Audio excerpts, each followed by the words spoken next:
할렐루야, 예수님의 사랑으로 성도 여러분을 사랑합니다. 고등학교 다니던 시절 러시아 작가 도스토옙스키의 작품에 빠진 적이 있습니다. 처음 죄와 벌을 읽고 나서 한동안 작품에서 나오지를 못했습니다. 그토록 선과 악이 대비되며 더구나 인간 본성의 악함을 너무나 생생하게 그려내는데 마치 한 인간으로 내면이 벌거벗기는 느낌이었습니다. 청년 라스콜리니코프가 고리대금 업자 노파를 죽인 후 죄책감에 시달리다가 거룩한 창부 소녀를 만나 인간성을 찾아간다는 내용입니다. 그러나 저는 그 소설에서 다른 한 명에게 더 관심이 갔습니다. 이보다 더 악하고 정욕적일 수 없다고 할 만큼 악하게 나오는 스비드리가일로프입니다.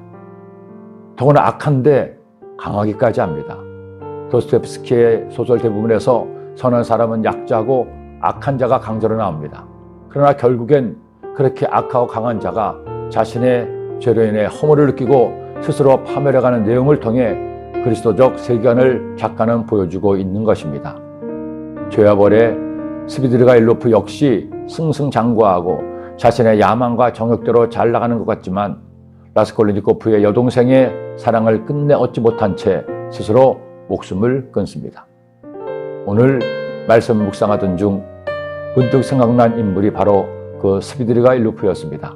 그러나 스비드리가일로프는 러시아만 있는 유형의 사람이 아닙니다. 지금 이 대한민국에서 방송되는 수많은 드라마에 스비드리가일로프들이 나옵니다. 뉴스를 보면 사람이 어쩌면 저럴 수가 있을까 하는 생각이 들 정도로 악을 행하는 사람들을 보게 됩니다. 인류 역사가 존재하는 한 선과 함께 악은 인간의 본성에 남아 절제하거나 조심하지 않으면 누구도 그처럼 되지 말란 법이 없을 것입니다. 사도 요한은 그 이유를 이렇게 말하고 있습니다. 이는 세상에 있는 모든 것이 육신의 정욕과 안목의 정욕과 이생의 자랑이니 다 아버지께로부터 온 것이 아니요 세상으로부터 온 것이라. 이 세상도 그 정욕도 지나가되 오직 하나님의 뜻을 행하는 자는 영원히 거하느니라. 육신의 정욕, 안목의 정욕, 이생의 자랑을 위해 온갖 악을 다 저지르고 있다는 것입니다. 자, 그랬던 우리가 예수님의 보혈의 능력으로 죄사함 받고 구원받아 하나님의 자녀가 되었습니다. 그렇다면 어떻게 살아야 합니까? 요한은 하나님의 뜻을 행하라고 권면합니다. 하나님의 뜻이란 하나님이 주신 말씀입니다. 야고보나 베드로의 편지가 그랬던 것처럼 요한 1서의 말씀 역시 믿지 않은 자들에게 보내는 편지가 아닙니다. 예수님을 믿어 하나님의 자녀가 된 성도들에게 보내는 편지입니다. 바로 우리들을 위한 편지라는 것입니다. 이미 예수님을 믿어 하나님의 자녀가 된 성도가 하나님의 계명대로 살지 않고 믿지 않는 사람들처럼 정욕만을 구하며 사는 것을 안타까워하면서 이렇게 권하고 있는 것입니다. 다사다난했던 2020년도 점점 저물어가고 있습니다.